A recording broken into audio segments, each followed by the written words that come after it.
بسم الله الرحمن الرحيم. الحمد لله القائل: يا أيها الذين آمنوا استعينوا بالصبر والصلاة إن الله مع الصابرين. أشهد أن لا إله إلا الله وحده لا شريك له، وأشهد أن سيدنا محمدا عبده ورسوله. اللهم صل وسلم على هذا النبي الكريم سيدنا وحبيبنا وشفيعنا وذخرنا وأسوتنا وقدوتنا وأنت مولانا محمد وعلى آله وأصحابه ومن دعا بدعوته وسلم بسنته إلى يوم الدين. قال سبحانك لا علم لنا إلا ما علمتنا إنك أنت العليم الحكيم. ولا حول ولا قوة إلا بالله العلي العظيم. Muslimin dan muslimat sidang jemaah yang dihormati sekalian, alhamdulillah, pertama-tama kita bersyukur kepada Allah Subhanahu wa ta'ala dapat kita berada pada hari ini, hari yang ke-8 daripada bulan Ramadan. Biasanya bulan Ramadan hari dia ingat, bulan lain, bulan Islam lain dia tak ingat. Ramadan dia ingat. Kok ada siapa kira? Siapa kira angkat tangan? Perkara yang pertama, kita masuk hari ke-8 dalam bulan Ramadan. Tuan-tuan, perempuan kita rasa macam mana minggu dan agak-agak badan kita susut atau bertambah? Timbang ni, saya timbang pada hari hujung. Saya suka timbang, di rumah ada alat timbangan. Saya timbang berat badan pada 30 Syakban, berat badan 74 kilo, layak masuk usti. Alhamdulillah, sampai malam tadi sebelum berbuka puasa lah. Jangan timbang berbuka puasa, timbang sebelum berbuka puasa dah turun 2,5 kilo. Jaya atau tidak, wallahu a'lam. Yang kita risau, timbang sebelum Ramadan 74, timbang seminggu Ramadan 76. Ada itu. Muslimin jemaah rahimakumullah. Kata orang Kedah tak ci. Perkara yang kedua, kita berada di hari ke-8 Ramadan untuk sama-sama kita bermuhasabah diri pada pagi ini, bagi meletakkan Ramadan kita, Ramadan yang berkualiti, Ramadan yang diterima oleh Allah Subhanahu wa ta'ala, sebagai suasana kita berpesta dengan pesta Ramadan yang dianjurkan oleh syariat Nabi kita Muhammad sallallahu alaihi wasallam. Soalan saya yang kedua kepada tuan-tuan, tolong angkat tangan, saya ikhlas. Angkat tangan. Siapa dia antara kita yang dah masuk hari ini, hari semalam 7 hari, yang belum memijak pada Ramadan? 1, 2, 3, 4, 5, 6, 7, 8, 9, lampau 10. Minoriti kalah undi.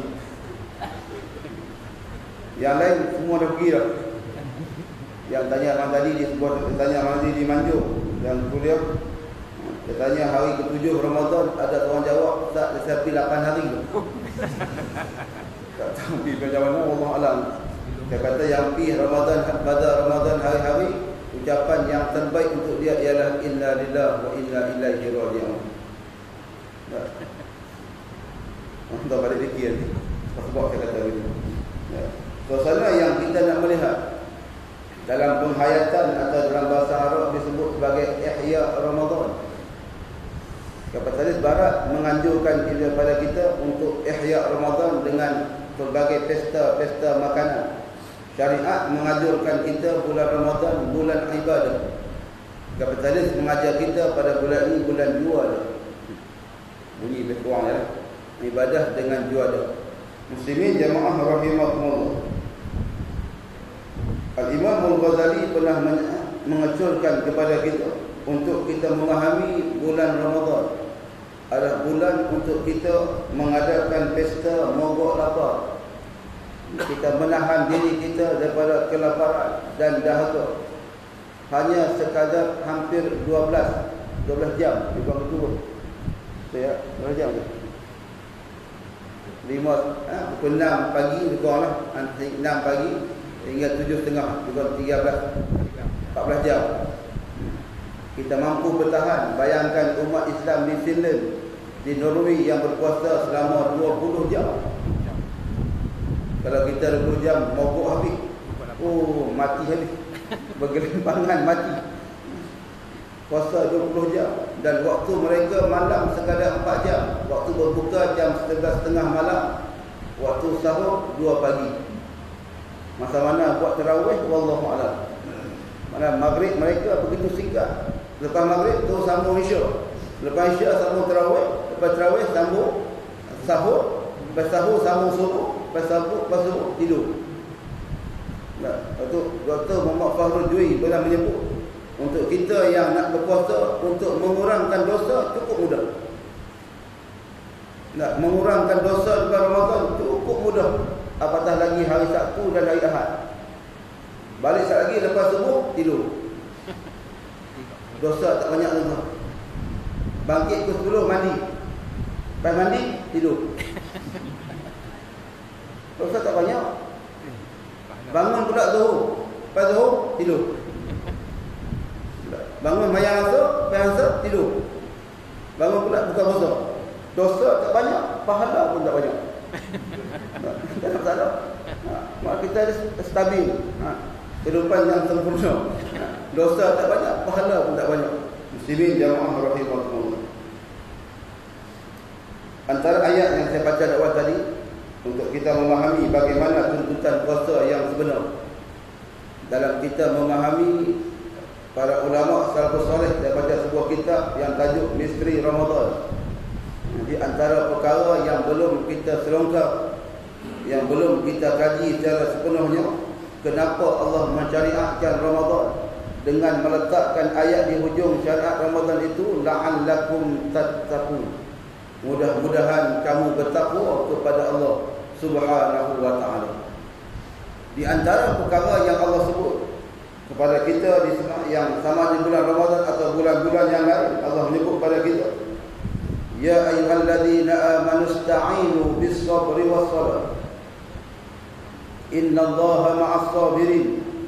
Atau ayat lain, ya ayyuhalladzina amanu ista'inu bis-sabri was-salah wa innaha lakabiratun illa 'alal khashi'in.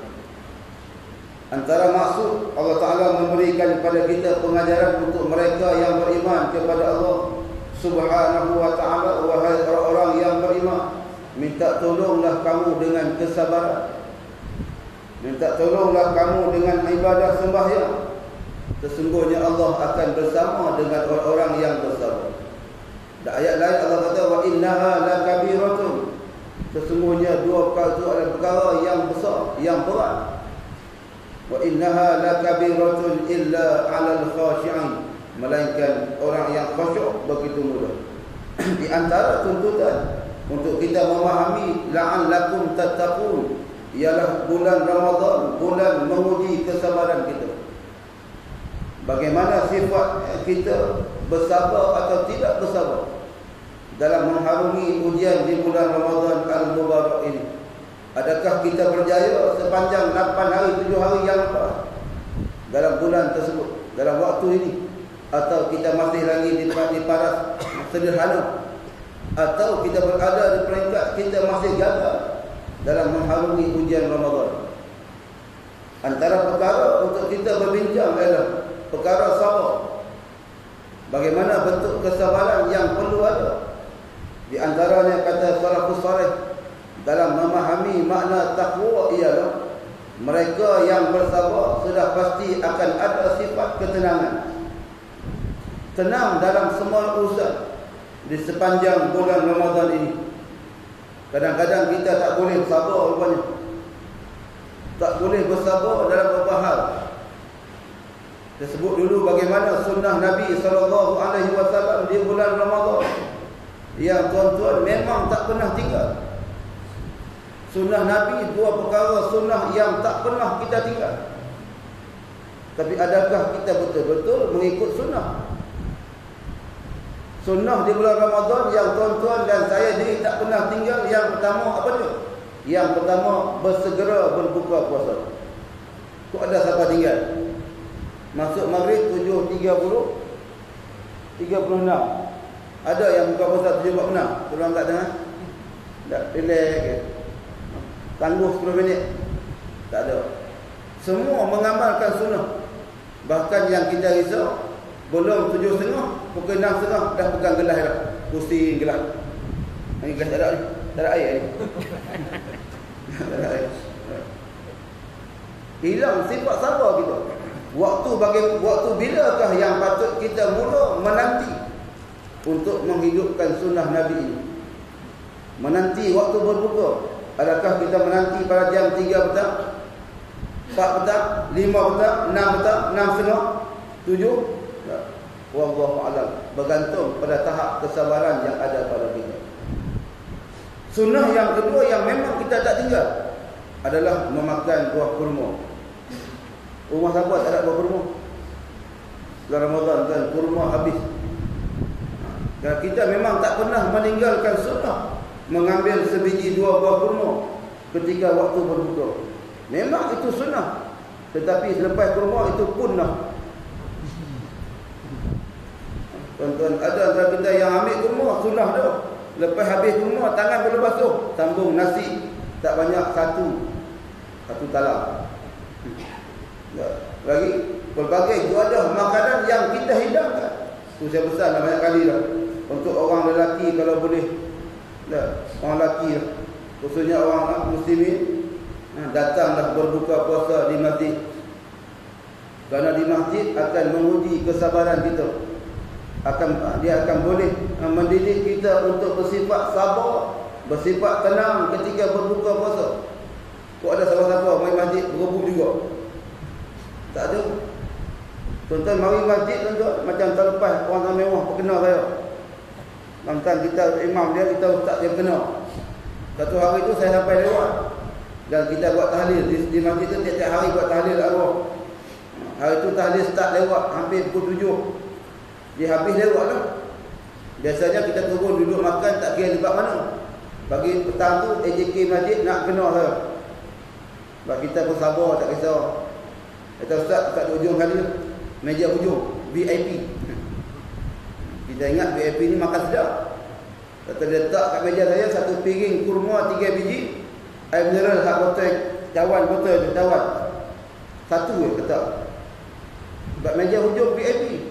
Meja ujung-ujung lain tu banyak. Mi kari ada, laksa ada, kopi ada. Hak tak habis pada Ramadan pun ada.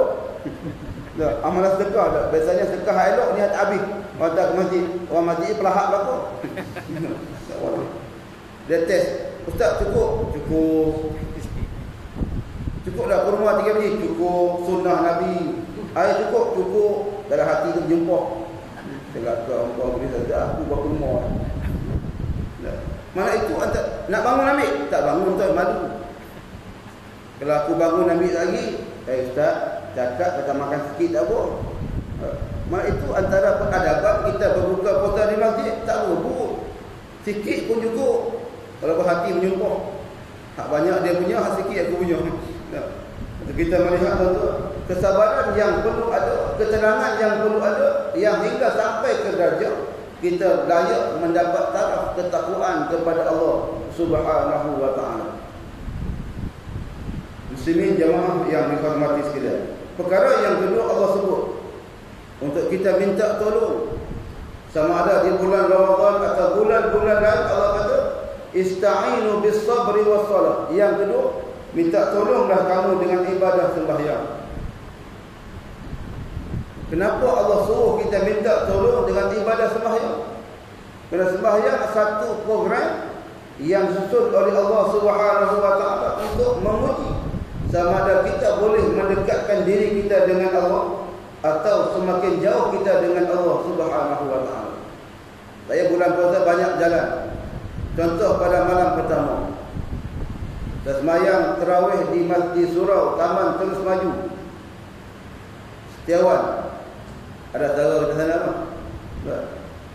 Dan dia ambil seorang imam hafiz, muda, dalam 19 atau 20 tahun, muda. Selepas saya mengambil kuliah maghrib malam itu, malam pertama Ramadan, ada kuliah maghrib dan sambung dengan tazkirah.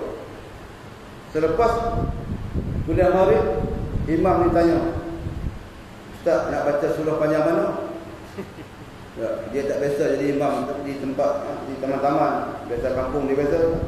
Sembang lama dia lah. Dia dah pulang ke Enta lah. Enta hafiz. Tak tanya gitu. Kau tanya anak, menu istimewa. Al-Haqq Takasur ke bawah lah. Itu menu yang tak pernah kita tinggal. Dia ni hafiz, dia dah terpulang ke Enta lah. Dia tanya itu, anak tak ingat tahun lepas. Senyum bersuara kita pun.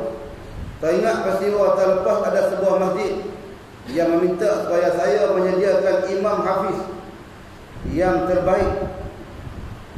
Dan kita pun terlepas saya sempat mengambil imam hafiz sebanyak 20 orang. Hantar ke sebuah masjid yang diminta untuk menjadi imam sepanjang tarawih. Tak semua masjid mana lah, Datuk Maruah dia kesian.